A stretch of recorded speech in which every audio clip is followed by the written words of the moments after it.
こんにちは、トラベルあれこれです。今回は2024年世界で行くべき52カ所に選ばれた山口市がある山口県に4月に行ってきました。山口県全域を回ったのですが、古き良きから最新、美味しい食べ物、工業に自然まで幅広く楽しむことができましたので、そのプランを紹介したいと思います。よろしくお願いします。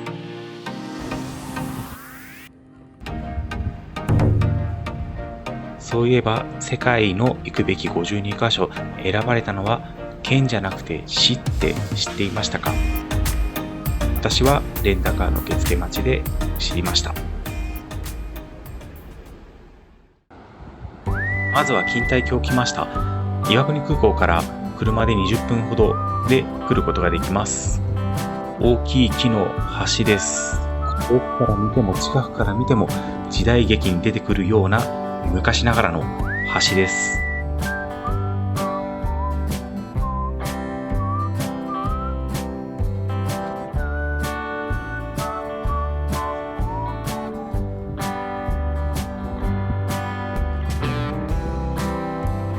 見てください、この橋の裏の構造を。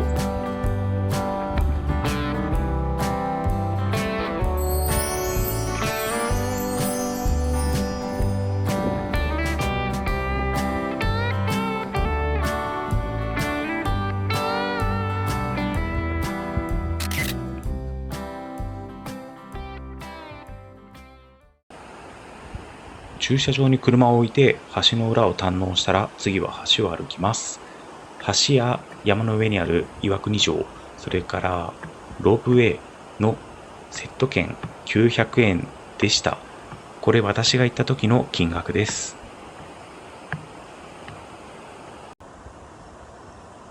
橋渡ってて意外と気づかなかったんですけど、橋の段差上の方が薄くなっています。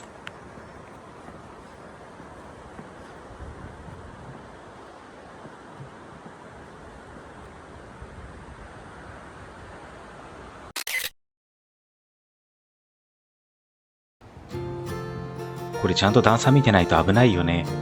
段差の変化に気づかずこけそうになったのは私だけじゃないはずと思ってます。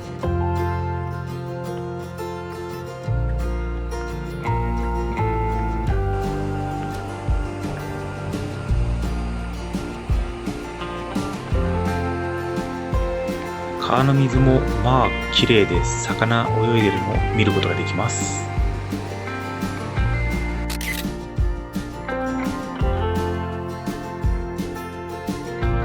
橋を抜けると岩国城に向かうロープウェイまでの間、商店とか博物館、お土産屋さんなどがあります。あと飲食店とかもありました。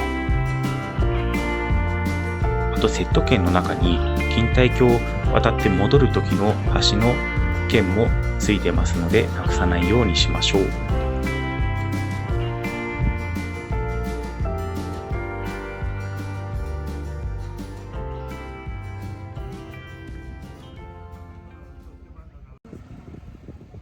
この辺りには、鵜の里に白蛇の館なんかがあります。海鵜だったり川鵜だったりの鵜です。あと白蛇って本当にいるんでしょうか？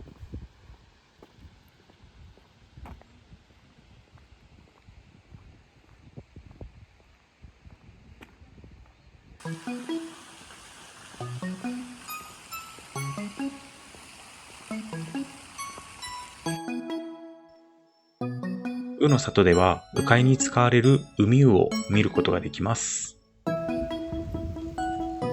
目が凛々しくてすんごいかっこいい鳥ですね。私は川鵜と海鵜見分けがつかないです。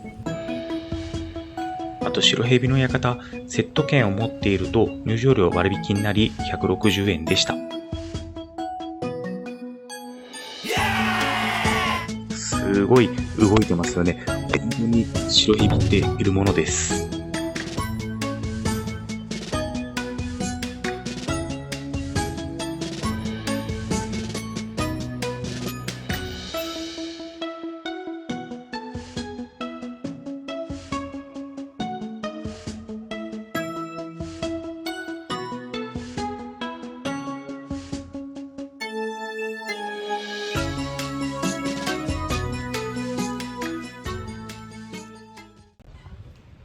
白蛇の館を見たら次はロープウェイで岩国城に向かいます。せっかくの山なので窓ガラスにへばりついて下見下ろします。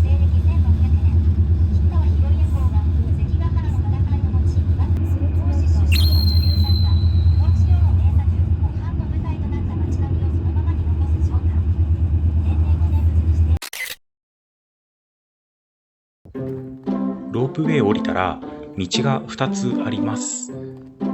しっかり舗装されているところと自然路になってて、行きは自然路を歩きました。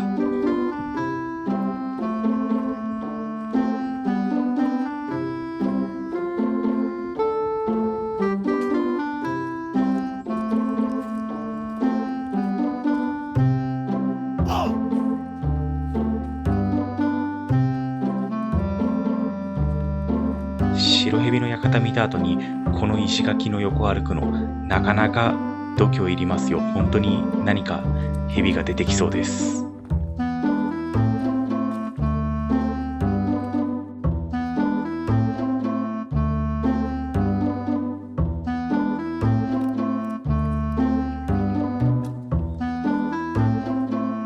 お城に到着しました。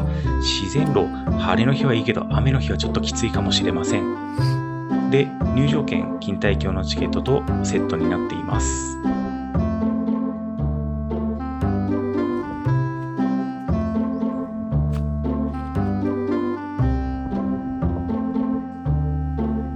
この岩国城、見た目が昔ながらの風貌をしているのですが、昭和30年代に再建されたものです。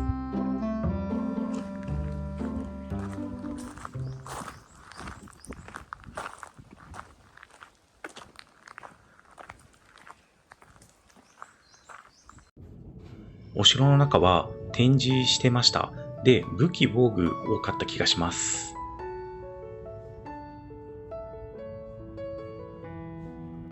せっかくだしさ、そこはお城で捕まえた白蛇とか飼育してて欲しかったよね。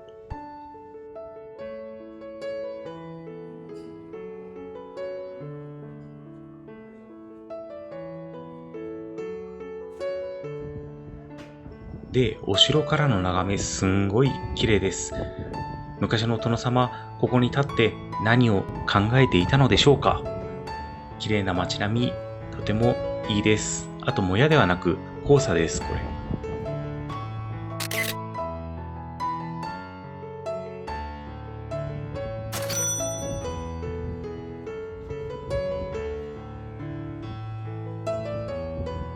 西日本の黄砂ってすごいですよね。東日本ではなかなかここまで遠くが見づらくなるような黄砂は見たことがないです。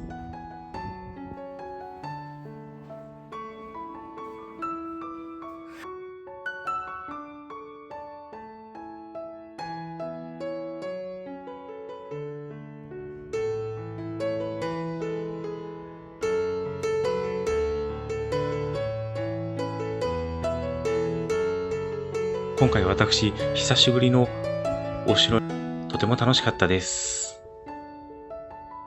お城巡りとか老後の楽しみって盆栽並みに考えてましたけど、それはもったいない気がしました。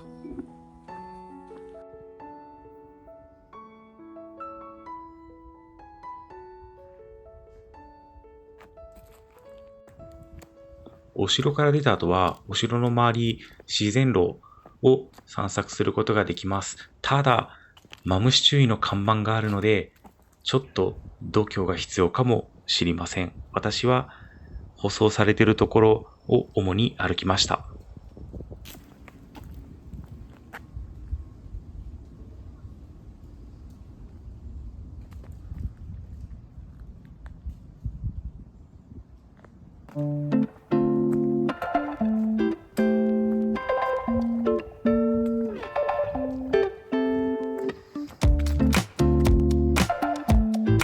錦帯橋のエリアだけで食べたり遊んだり見たりして本当に一日過ごせると思います。岩国がここまで観光できる場所が密集しているとは思いませんでした。ロープウェイまでの帰りは平坦な舗装されている道を歩いて戻りました。この道の優しさ、心に染みますね。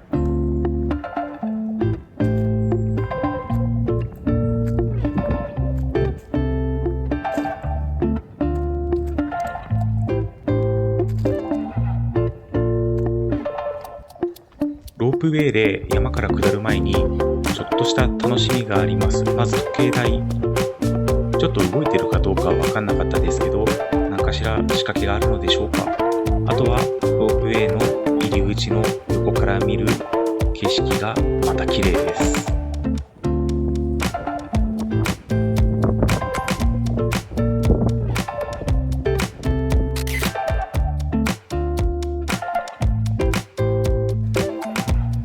そして有名な場所、サインがたくさんありました。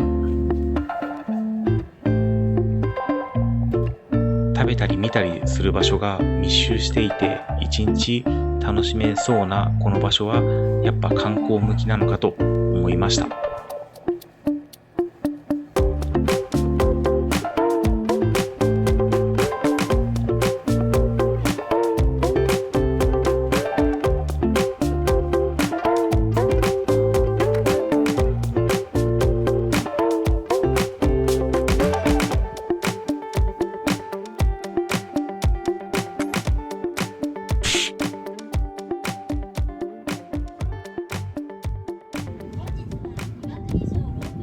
岩国城は以上です。下山します。降りる時のロープウェイも他の観光客がいなかったので、一番よく見えそうな窓ガラスのところに張り付いて見ていました。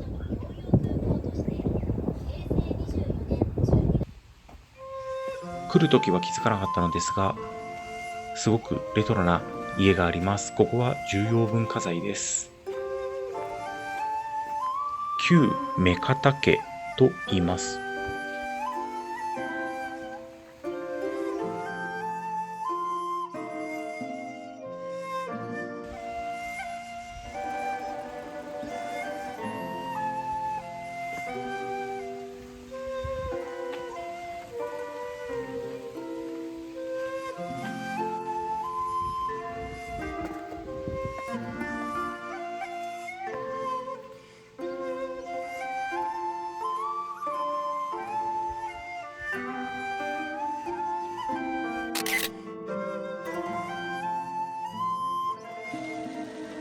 実験橋で将来に向けた橋の構造を検討しているようです。普通の橋と同じかと思うくらい、よくわからないくらい完成度は高かったです。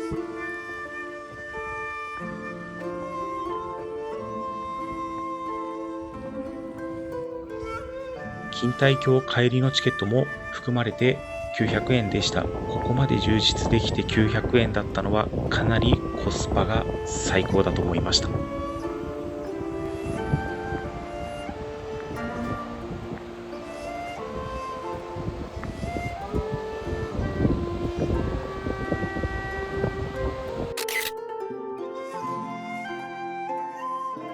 あと錦帯橋を渡って帰る前に、このエリアの名物ソフトクリーム屋さんがあります。日本一ソフトクリームさん。ソフトクリームの種類の数表示してました。200でした。あとはね、岩国寿司とかレンコンが有名です。あと私が寄ったお店はなぜかサバ寿司がありました。両方とも美味しかったです。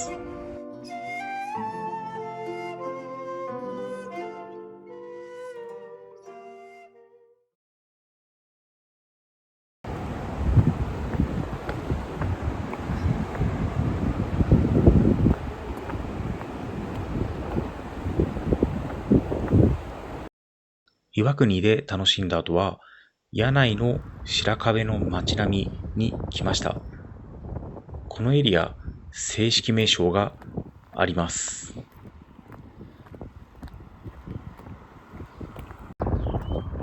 柳井市古市金谷でいいんですかね。伝統的建造物群保存地区長い名称です。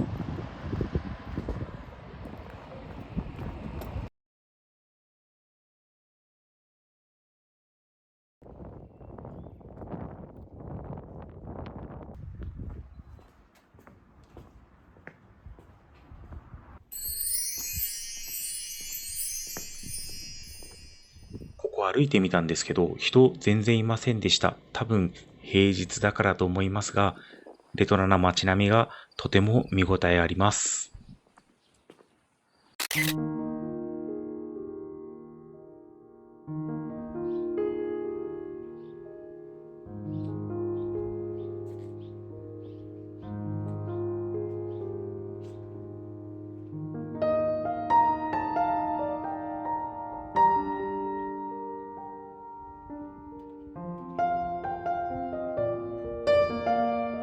家の軒先に金魚の飾りが吊るしてありました。この辺りの風習なんでしょうか。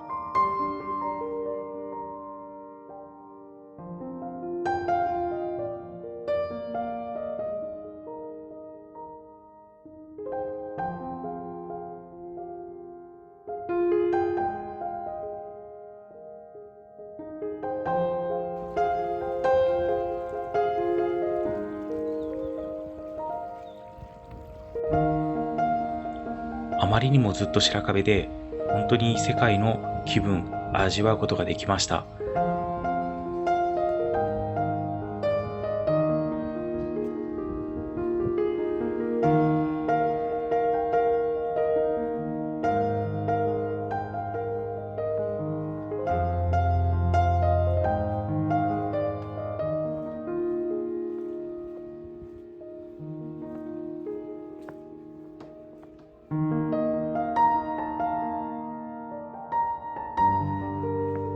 20分ほど歩いてみたんですけど、道では一人も見ませんでした。本当に観光地ではなくて、白壁っていうだけなのでしょうか。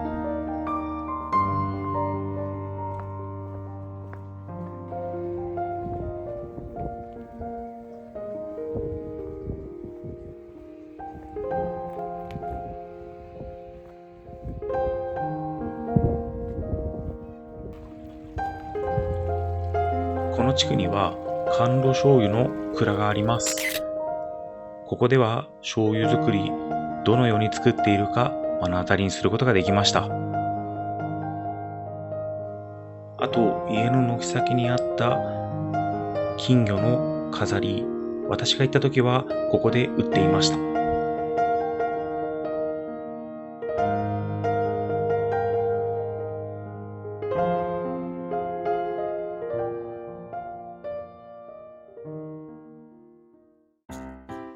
白壁を堪能した後は、湯田温泉に移動してきました。山口市湯田温泉ですね。で、ホテルにチェックインしました。今回ユーベルホテル松正に宿泊しました。で、今回驚いたんですけど、ホテルアゴダで予約したんですけど、国内ホテルでアゴダが一番安いってなかなか珍しいなと思いました。今度からは国内でも宿泊するときは見てみようと思います。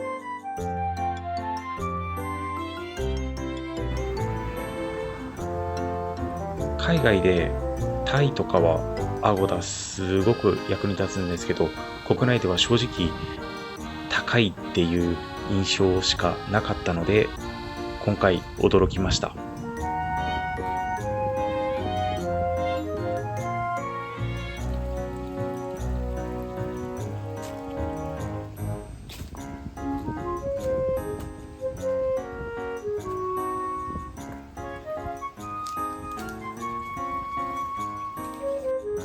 それでこの山口市の湯田温泉なんですけど、この湯田温泉の良さも含めて、世界で行くべき52の中に入ったようです。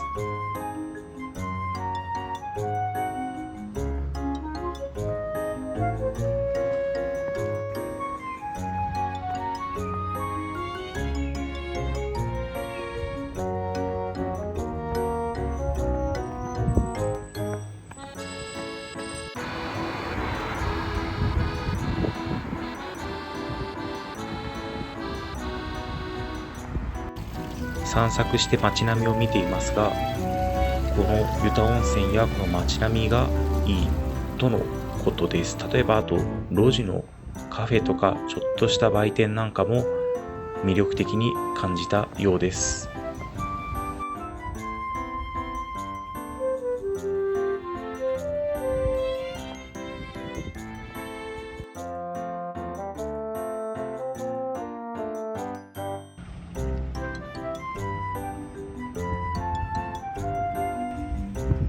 私が散策で歩いたのは湯田温泉周りだけでしたが、山口駅付近はもっと魅力的で、世界の行くべき52に選ばれる理由があるのか、見に行きたかったけれど今回計画に入れてませんでした。下調べ足りてませんでした。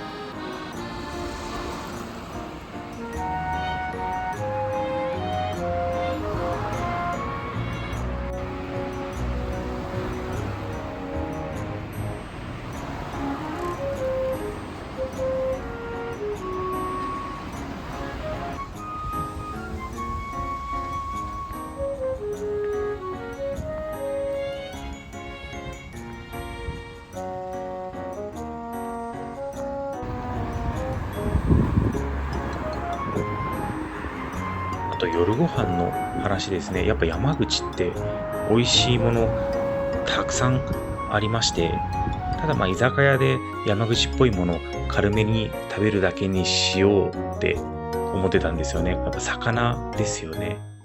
そもそも県の外周海ばっかり行って北海道ぐらいしか思い当たらないです。そして軽めに食べようと思ってからのこのラーメン、ホテルの近くにあったので食べちゃいました。山口県旅行2日目、瑠璃光寺五重塔がある鉱山公園から観光しました。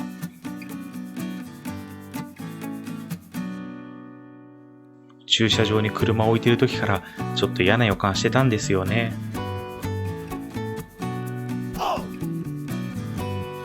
世界の行くべき52カ所に選ばれた2024年です。その時に注目の場所、工事中とは思ってもみませんでした。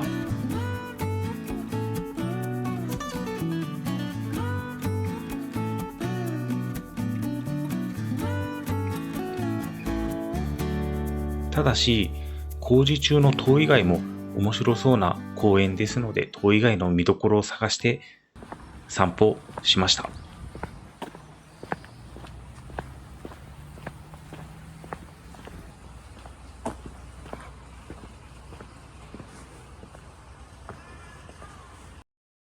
県のホームページ見たら、改修中だからこそできるレア体験とポジティブなことが書かれていました。うまい言い方ですね。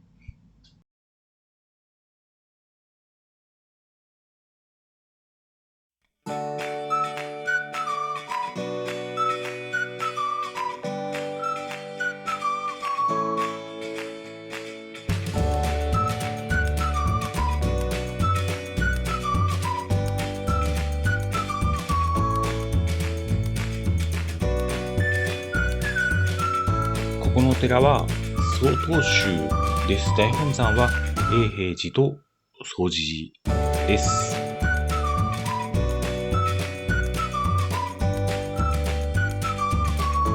歴史などの詳しいことは分かりませんでしたが、とても綺麗でした。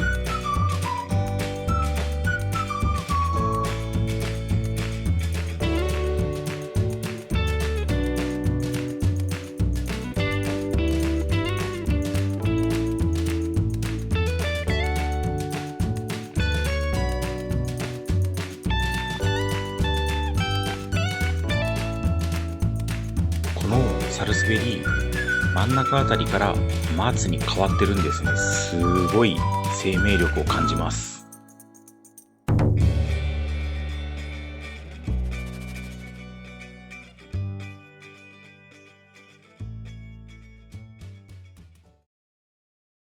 あとこの公園で面白かったのがウグイス張りの石畳。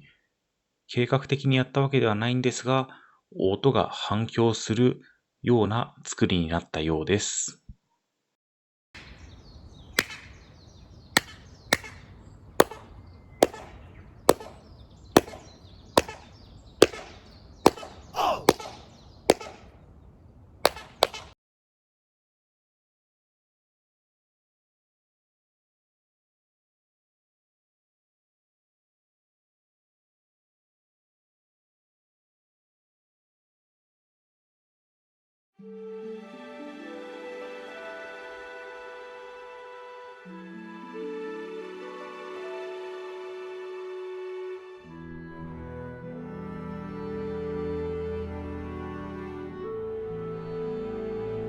五重塔を見ることはできなかったんですけど、綺麗な公園、面白い公園を散歩して見ることができました。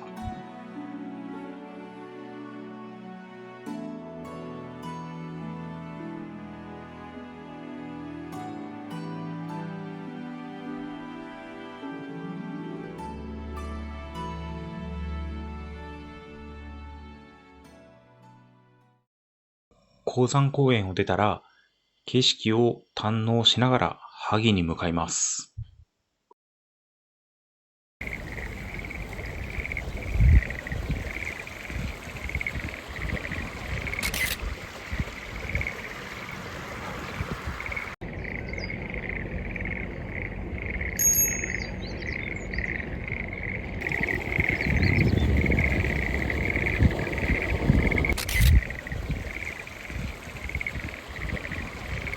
山口市から萩までの道中、車からはすごくのどかな景色が見られるのですが、そこにひっそりとある浄徳寺の庭園、すごく有名な雪舟が策定した記録があります。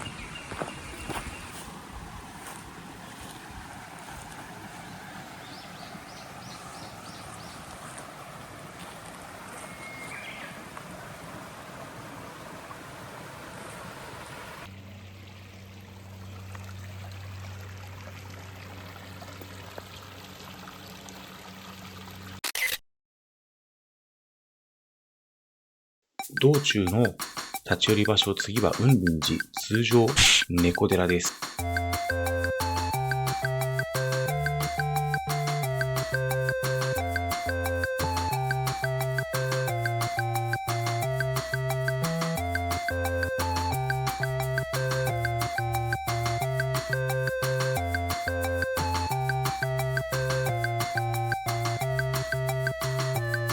こんなにあちこちネコネコしてると、本当に猫の鳴き声聞こえてくる気がします。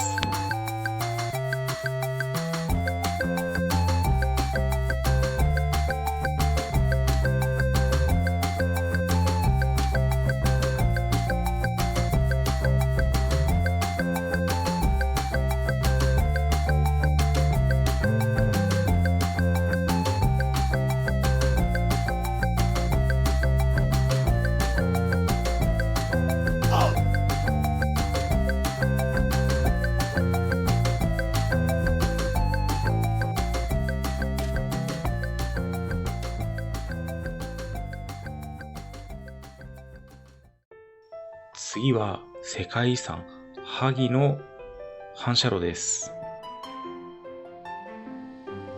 この萩の反射炉、世界遺産なんですよね。でも萩ってど田舎だと思います。正直アクセスもちょっといまいちだし、しかも丘の上にあります。見どころたくさんあるわけでもないし、正直レンガ見てるだけで映えてるとは思えません。でもこの反射炉ワクワク止まらないです。世界遺産になったのはこの萩の反射炉だけではなくて、明治日本の産業革命遺産として8県11市に立地する23の構成資産から成り立っている世界遺産です。反射炉の遺構が現存するのはこの萩、それから静岡と鹿児島の3カ所だけです。反射炉も綺麗ですが、この丘の上から海も見えてとても綺麗です。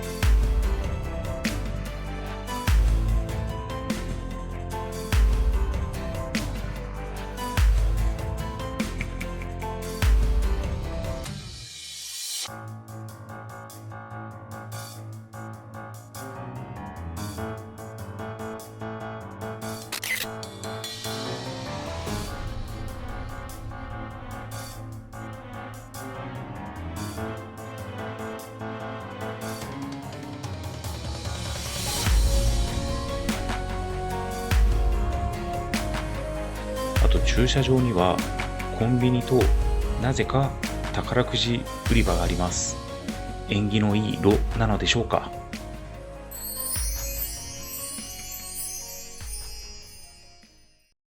あと反射炉の近くには造船所跡もあります。ここも同じ世界遺産の構成資産の一つとなっています。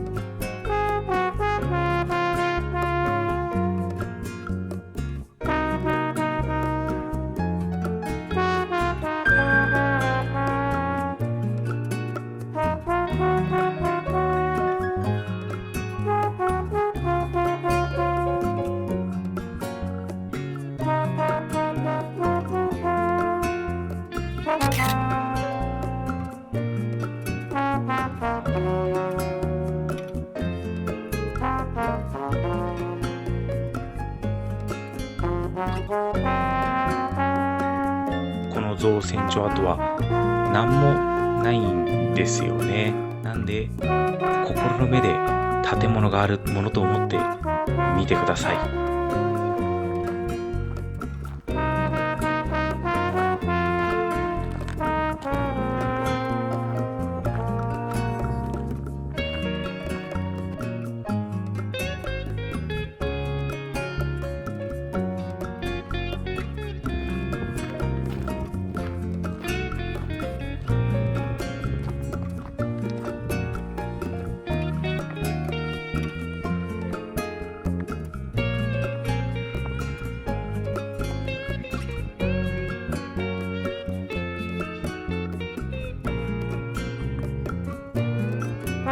あとこの石の堤防が昔ながらをそのまま残しているようです。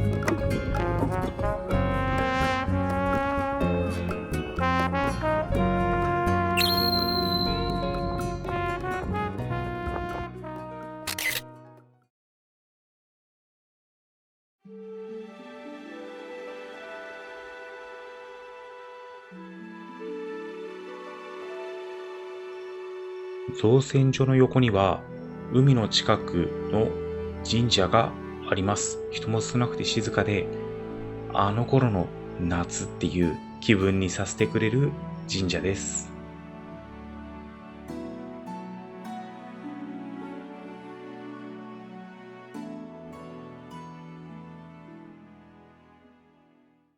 あとはこれら世界遺産の近くに道の駅シーマートがあります。私お昼ご飯ここで食べることにしました。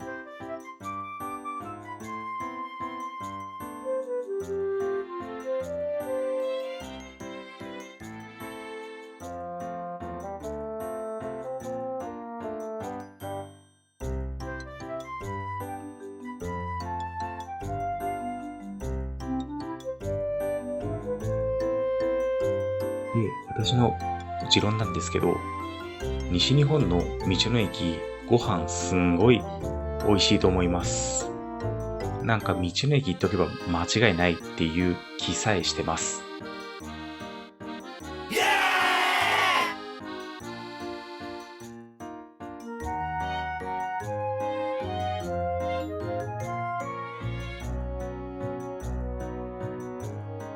萩って正直世界遺産以外何もないと思ってたんですけど、すんごい面白かったです。そんな萩を楽しんだ後は、秋吉台に向かいます。車ならばアクセスとても簡単です。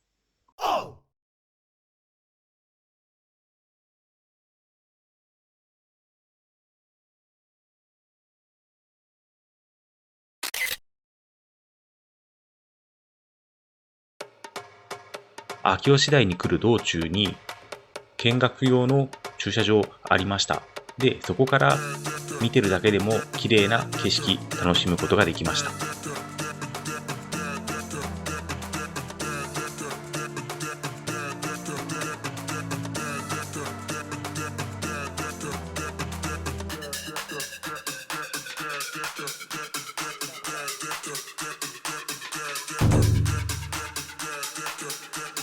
秋吉台では日本最大級のカルスト台地を楽しむことができます。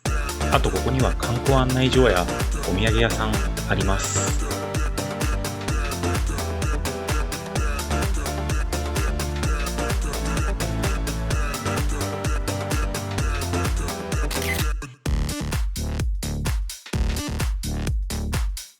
この岩と草しかないこの土地に観光客、人が集まるっていうのが実にファンタジーな場所だと思いました。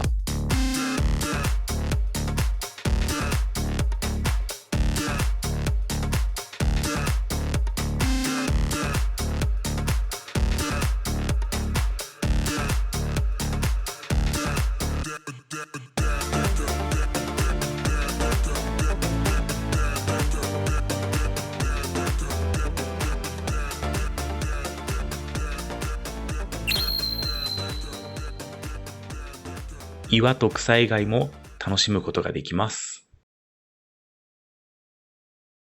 秋吉台展望台に隣接して市が開設している科学博物館があります。私が行った時はみんな大好き無料で入ることができました。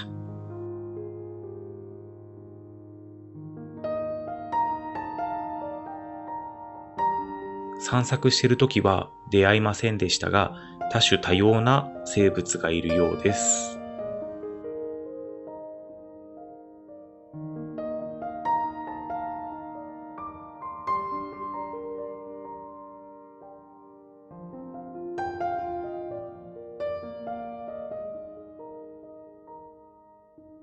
地質学の知識あまりない私でもすごい楽しめました。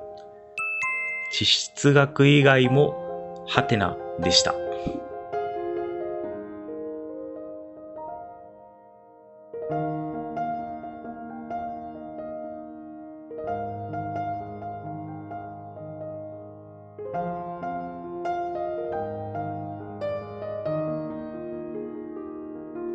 秋吉台は地上に加えて秋吉道といういわゆる鍾乳洞を楽しむことができます。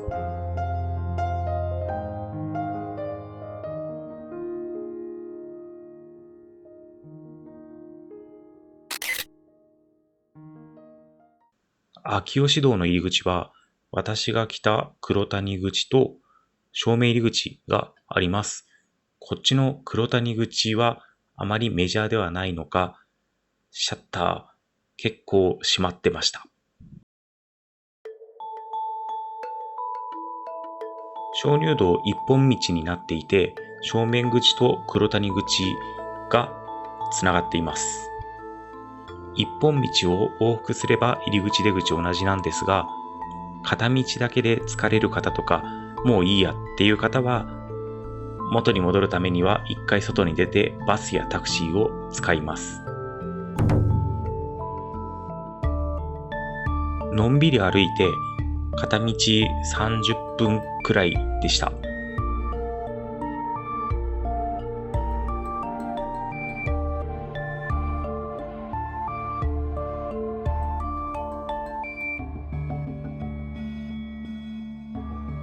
ここを歩いてるとすごい冒険してる気分になります。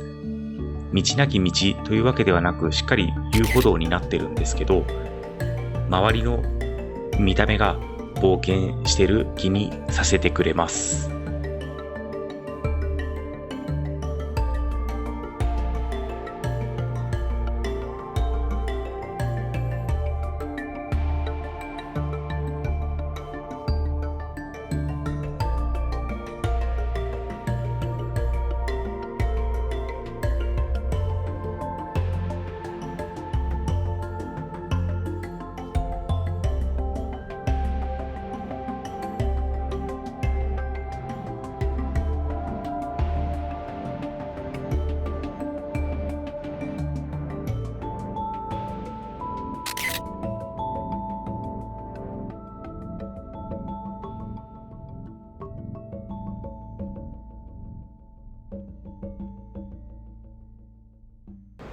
途中に何箇所か名前を冠したエリアがあります。鍾乳洞の中での見どころとなっています。あと川があって、川の音聞こえるだけですごく癒しです。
正面入り口側に着きました。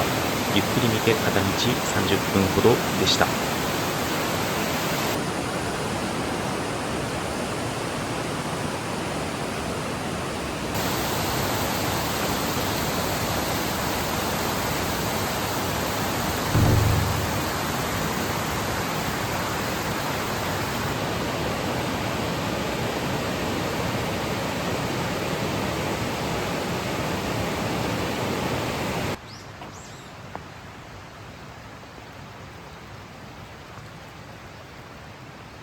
鍾乳洞を出たところでは、水は無色透明ではなく、少し乳白色、水色の乳白色でした。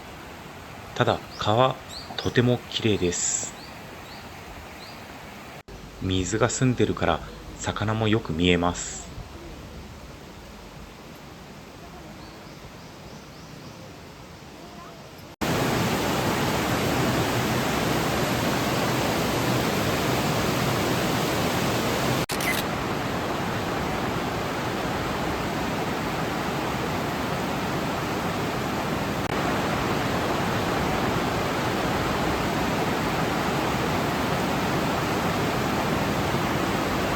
私は帰りはわりかしサクッと歩いてしまいました。そうすると15分くらいです。冒頭にもお話ししましたが、大変な方はタクシーなどもあるようです。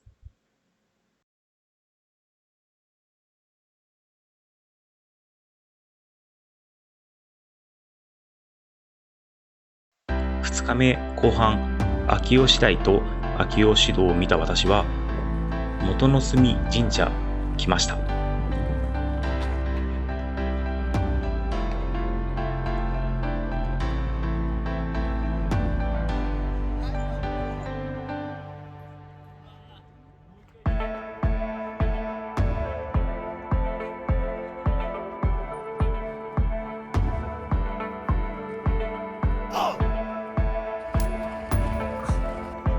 この元の隅神社には丘の上から海まで続く現在123本の鳥居が人気です。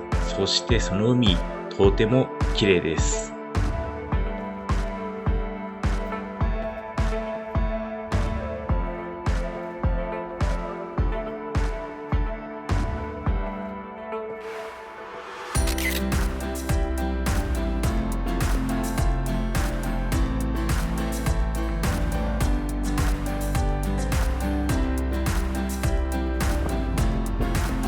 123本ある鳥居の坂というと少し身構えそうですが、わりかし気軽に降りることができました。ただ階段急な場所もあるので、私はゆっくり降りました。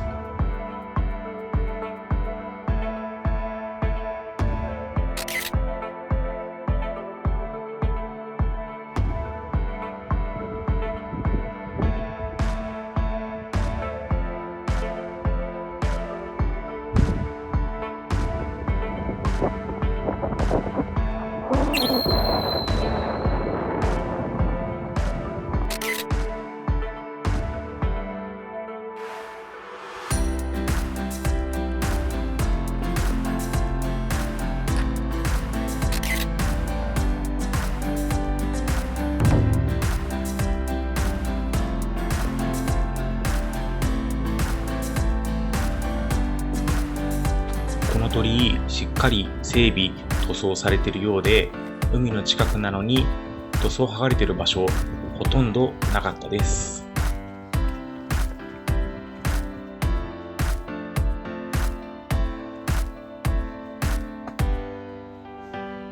すごく密な鳥居を見ることができて、とても大満足です。あと、この鳥居から見える海、とても綺麗でした。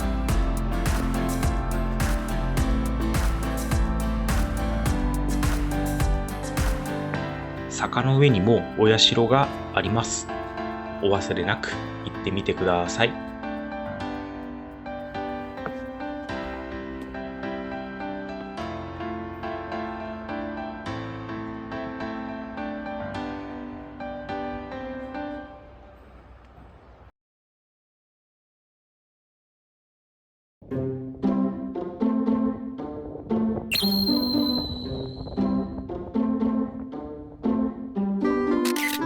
元の隅神社から角島大橋に向かう途中にドッグランありましたので寄ってみました。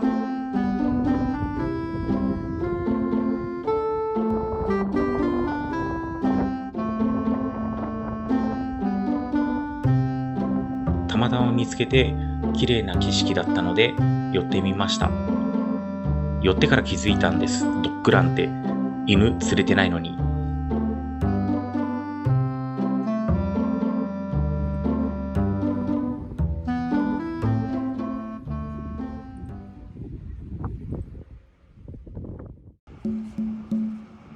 次に来たのは角島大橋です。錦帯橋もここもそうなんですけど、ただの橋なんですよ。ただし、すんごく見入ってしまうほど魅力があります。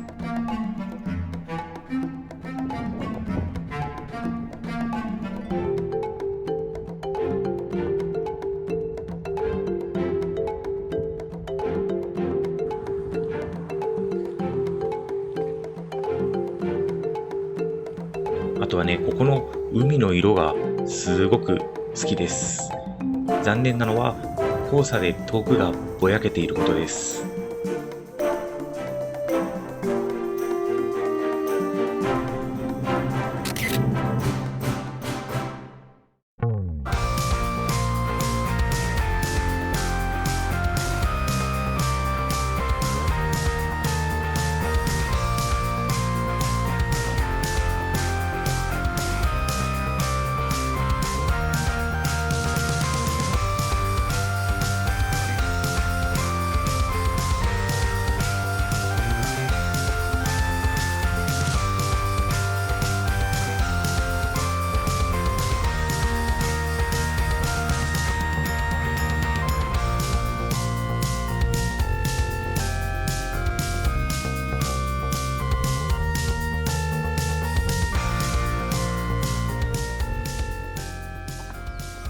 橋を渡って島側からまた橋を眺めてみます。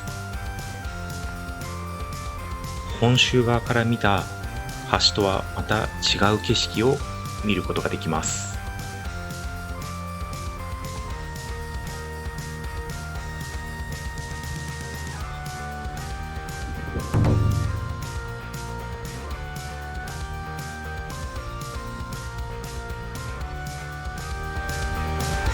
車でこの橋を走行していると海の中を走っているようでとても楽しかったです。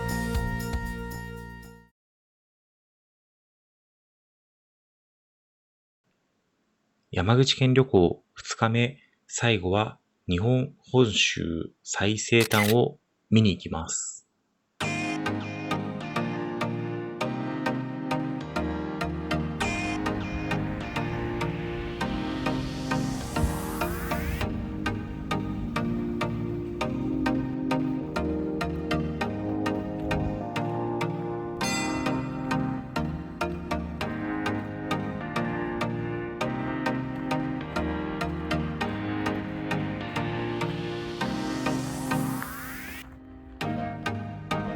本州最西端なので、本州で日没が一番遅いのはこの毘沙の花になります。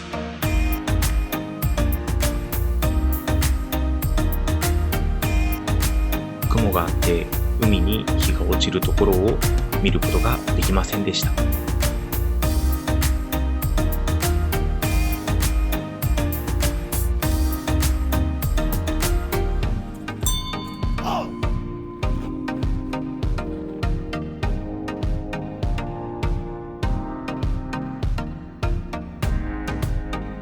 日没までうろうろしていたんですけど、雲がなくなることはなく、残念ながら海に沈む日を見ることができませんでした。また次回楽しみにしたいと思います。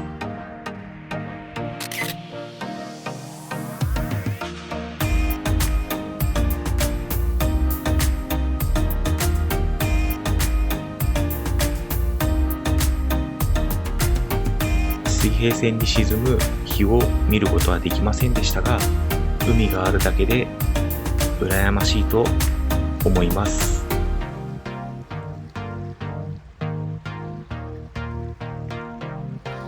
山口県旅行2日目、ホテルは下関唐戸市場に隣接した下関グランドホテルに泊まりました。ここも見た中ではパゴダが一番安価でした。驚きました。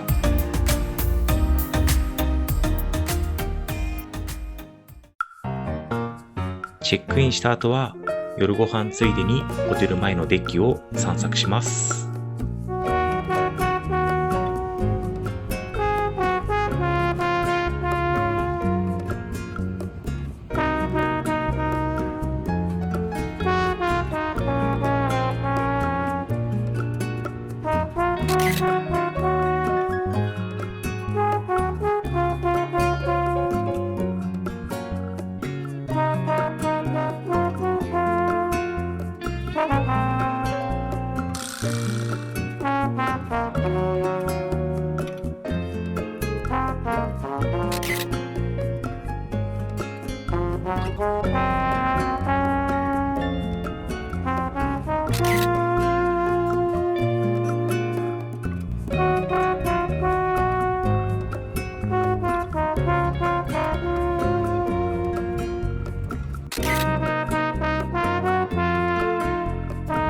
点々点ってライトアップされているのが関門橋、向こう岸は福岡、ここは関門海峡です。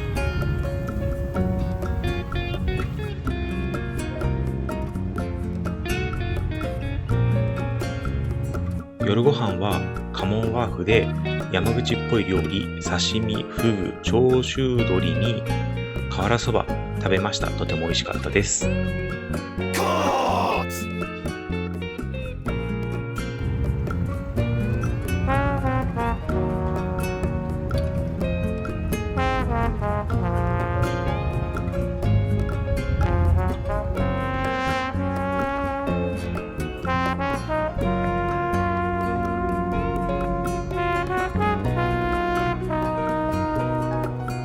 てもホテルの目の前がきらびやかなので夜の散歩にぴったりです。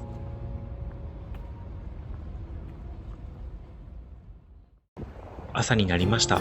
山口県旅行3日目は下関から岩国空港まで戻ります。ただ戻る道中にいろいろ寄りたいと思います。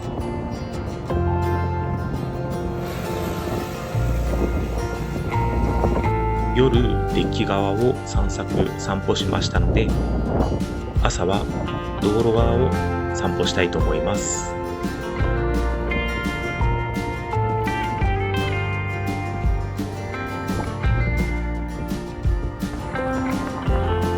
道路沿いにある亀山八幡宮にはなんと世界一の風の像があるようです。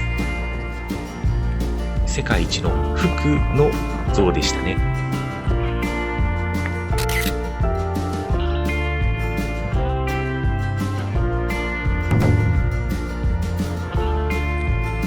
確かにものすごい大きい福の像でした。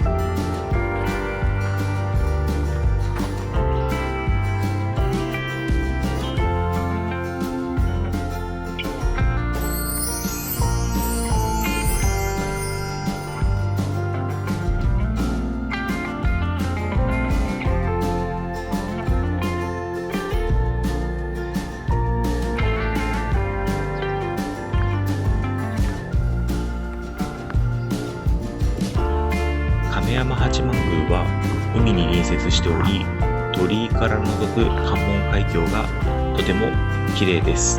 素晴らしい景色を見ることができます。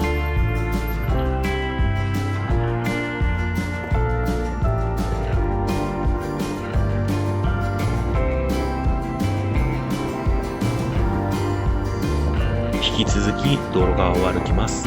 散歩中は関門橋見ることができます。ただ道を挟んでると車の通行があったりするので、ベストフォトスポットはデッキ川と思います。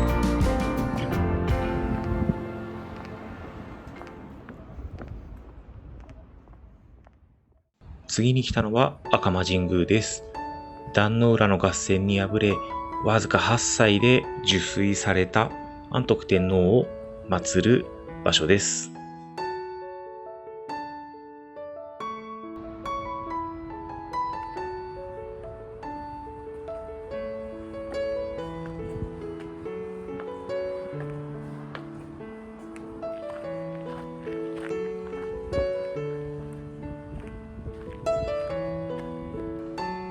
ここには竜宮城をイメージして建てられた登録有形文化財の水天門や耳なし法一の像、平家の供養碑七森塚があります。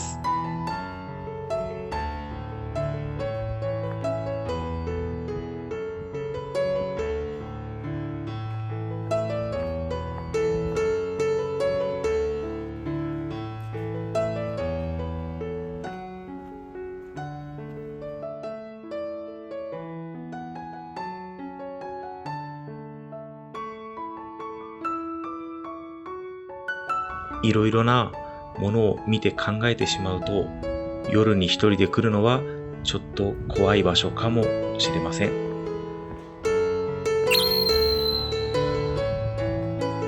赤間神宮に隣接した神社は不老長寿といったご利益すごいみたいです。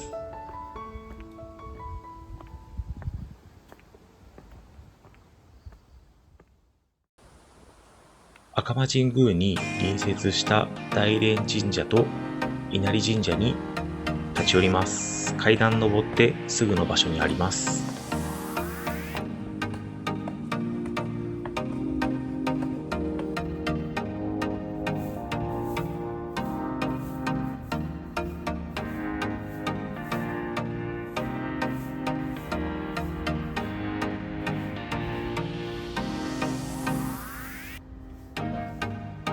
ここにある稲荷神社は有名な伏見稲荷神社の分霊のようです。ただ分霊の意味がいまいち分かってません。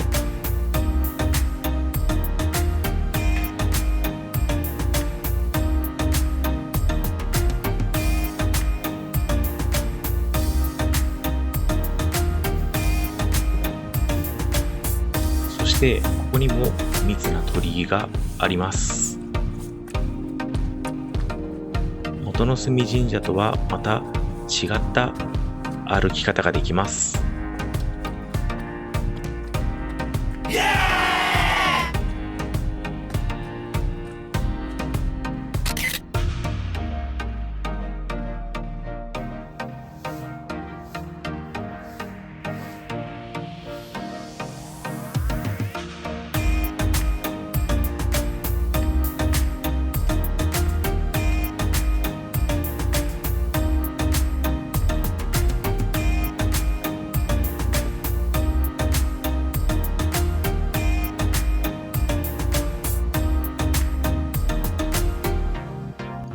朝軽めに散歩する予定でしたが、結構がっつり楽しめました。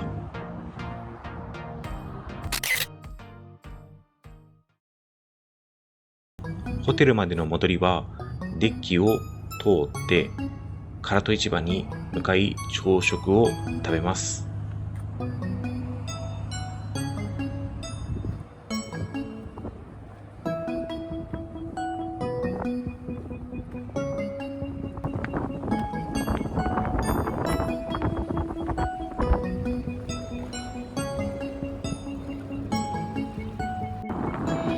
関門海峡、流れがあるように見えます。しかも結構早いですよね。向こう岸が福岡です。海峡が県境となっています。川が県境のところはたくさん知ってるんですけど、海峡が県境っていうのはすごく新鮮です。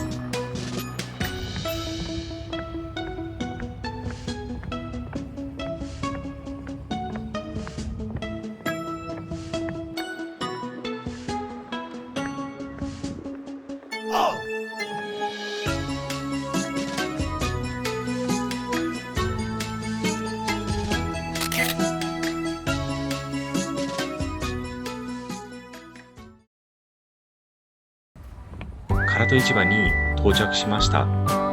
ここ魚市場なので匂いがガラッと変わります。とても食欲がそそる香りです。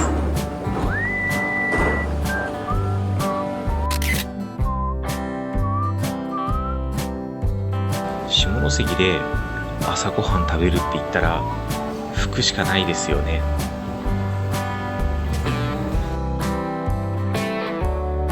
この食堂で食べました。すんごい美味しかったです。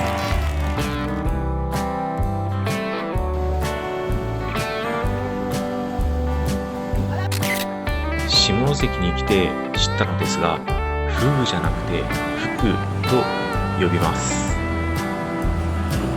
周りに書いてある文字見てもどこもフグじゃなくて福になってます。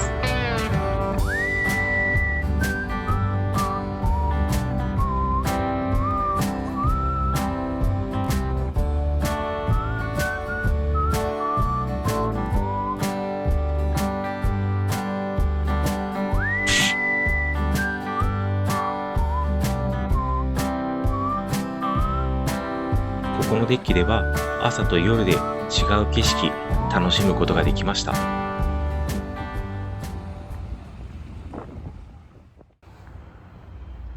次は本州と九州を結ぶ関門トンネル散歩します。ここ歩きの場合はみんな大好きなただです。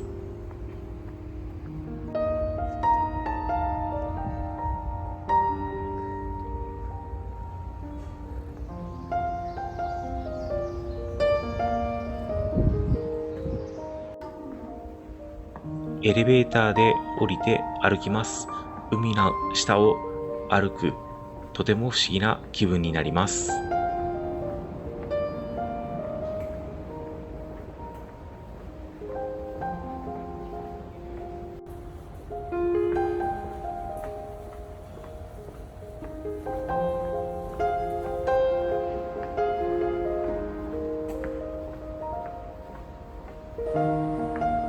今回はね、私、山口県旅行をしてます。県境までは歩きますが、福岡には入らないです。山口県旅行なのに福岡に入ったら趣旨ぶれますからね。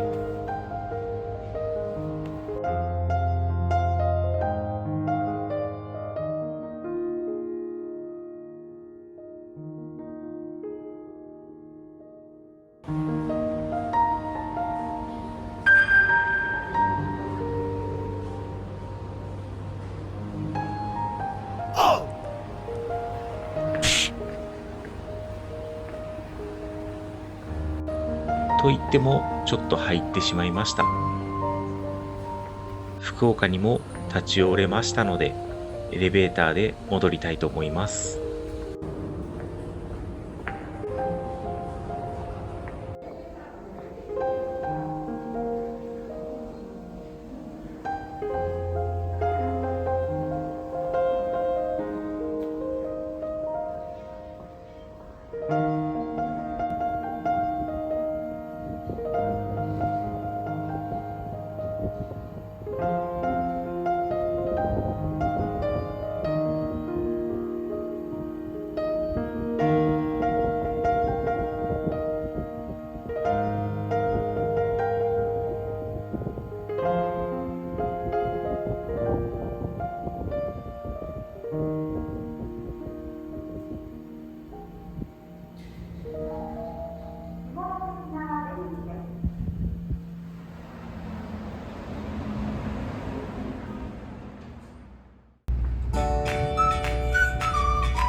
トンネルからエレベーターで40秒かからず地上に出てこれます。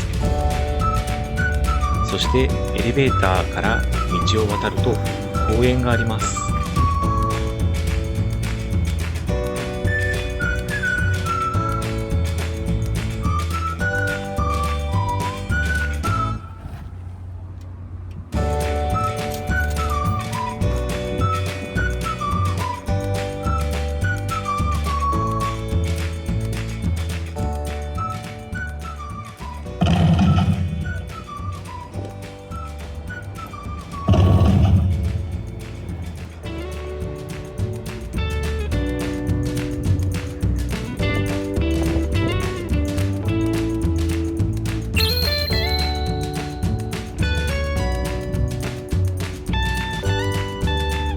関門橋、とても綺麗で、コーヒーと橋、大砲と橋、船と橋、すべてにマッチする景色を橋で楽しむことができます。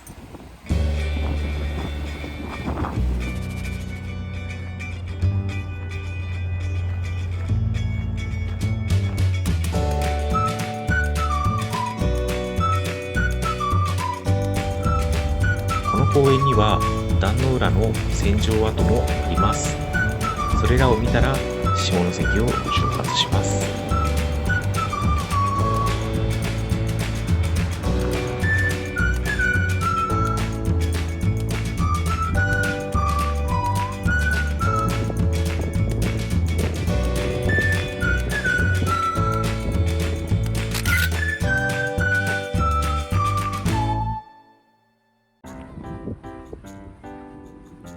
下関を出発して岩国空港に向かう途中、宇部の常盤公園に立ち寄りました。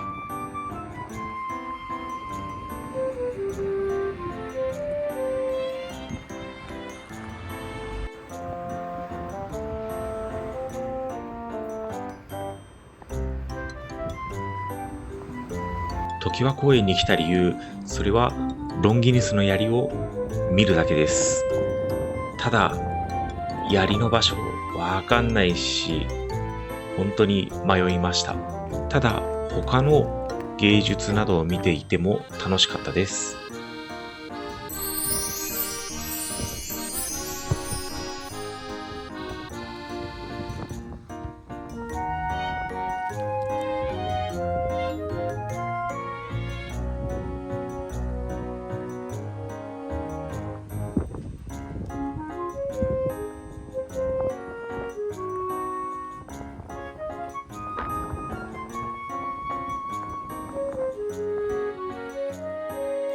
なので、花、美術、芸術、湖、鳥が集まってるこのエリア、見どころが多くて、ついつい長居してしまいました。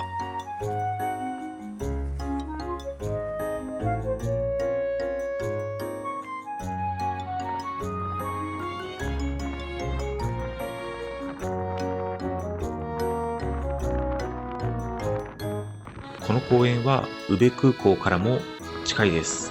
帰る前の最後の一絞り時間で立ち寄ることができます。私は岩国空港なのでまだまだ先があります。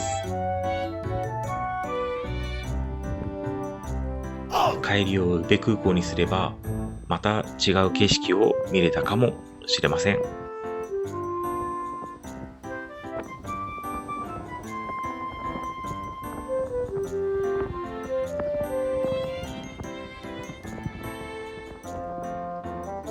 この橋がやけに水面に近くて溢れそうな湖です。後ろの橋を渡るのがかなり趣がありおすすめです。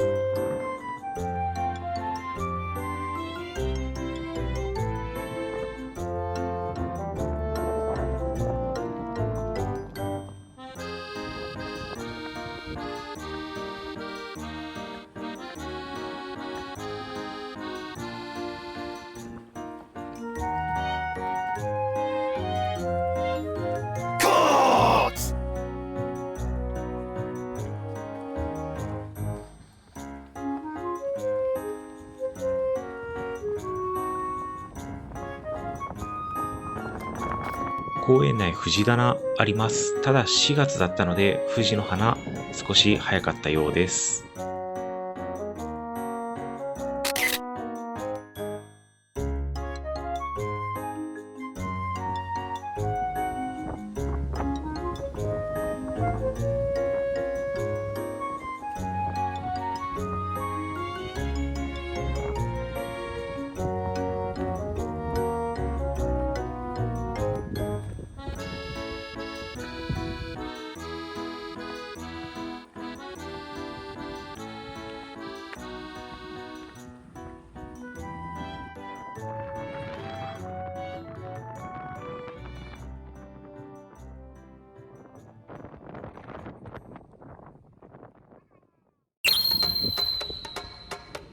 槍の仕上がりすんごく綺麗でした。私の AT フィールドも突き抜けてきました。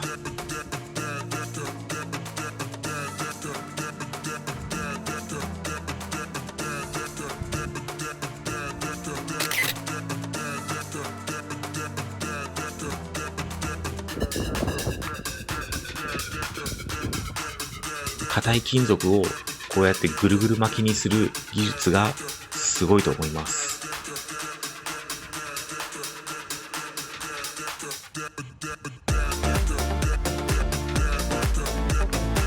数字とか花がすごく綺麗に咲いてて、見ているだけで楽しくなります。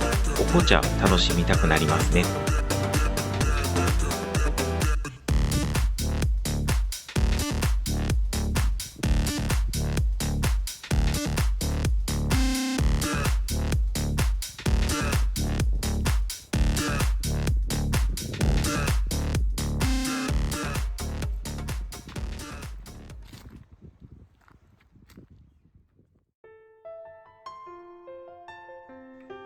次に私が来たのは防府天満宮、日本三大天満宮らしいです。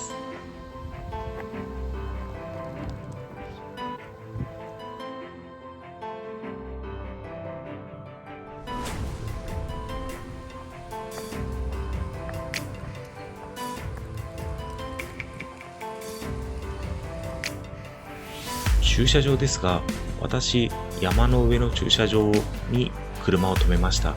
なので、本殿参拝後、一回正面まで坂を下りました。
牛と馬の銅像があります。なぜかはわかりませんでした。牛に惹かれてってことなんでしょうかね。それは善光寺か。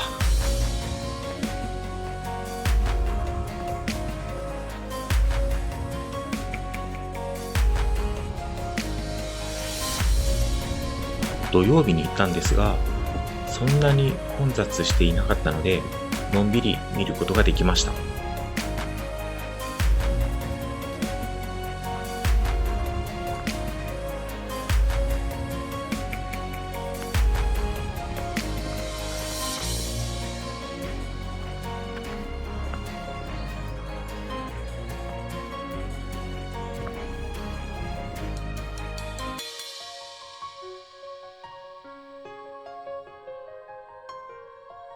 この石段にある花は花回廊というそうです。2024年のテーマは花癒しだったそうです。展示は期間限定のようです。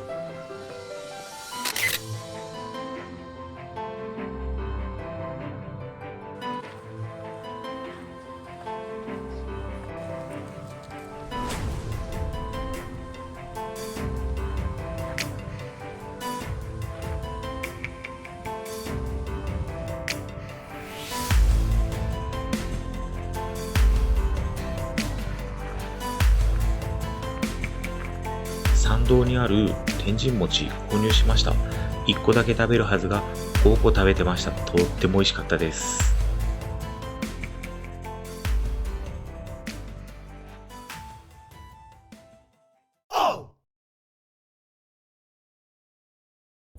2泊3日の山口県旅行最終日、海なし群馬県人の私は海鮮をたくさん食べました。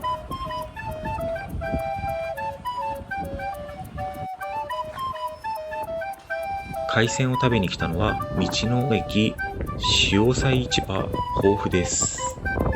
ここでは刺身定食とクジラカツ食べました。とても美味しかったんですけど、私の胃はまだまだ余裕があるので、さらに詰め込みに行きました。次に立ち寄ったのは力寿司。ここは何といってもでかいネタが有名です。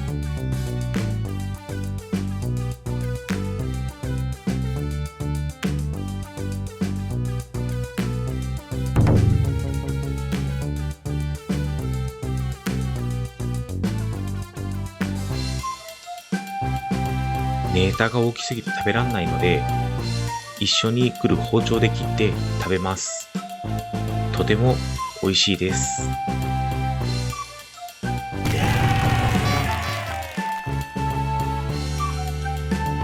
お腹いっぱい、夢いっぱいになります。潮風公園で少しお休みします。さすがにお腹が膨れすぎました。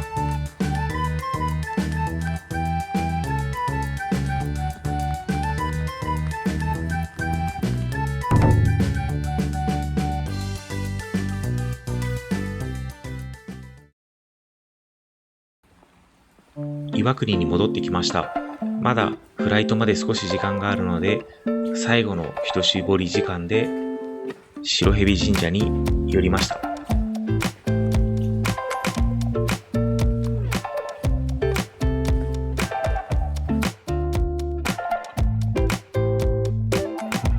ただ時間が時間だったのであまり見ることはできなかったです。錦帯橋近くにある白蛇の館で勉強しました。青大将のアルビノが白蛇です。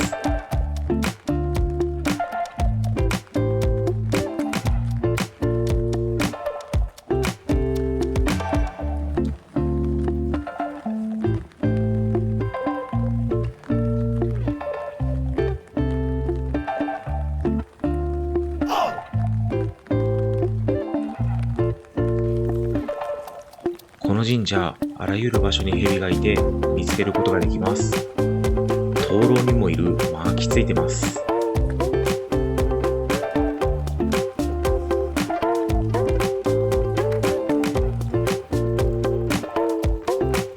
山口に来て服に白蛇、大量の幸運舞い降りてきそうです。特に服たくさん食べましたしね。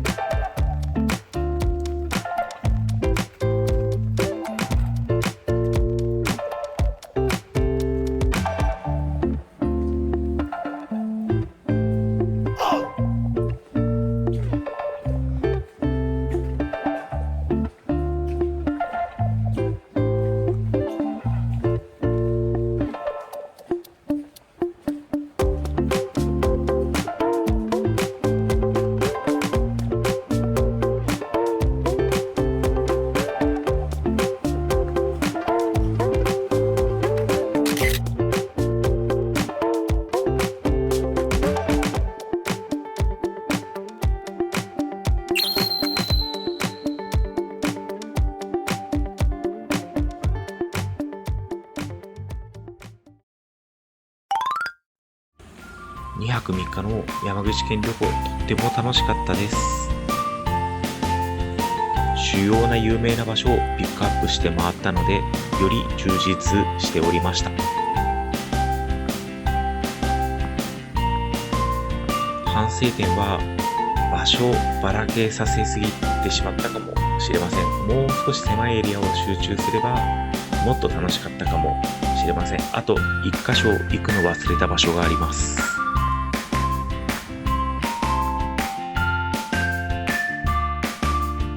2024年の山口県旅行編はこれで終わりです。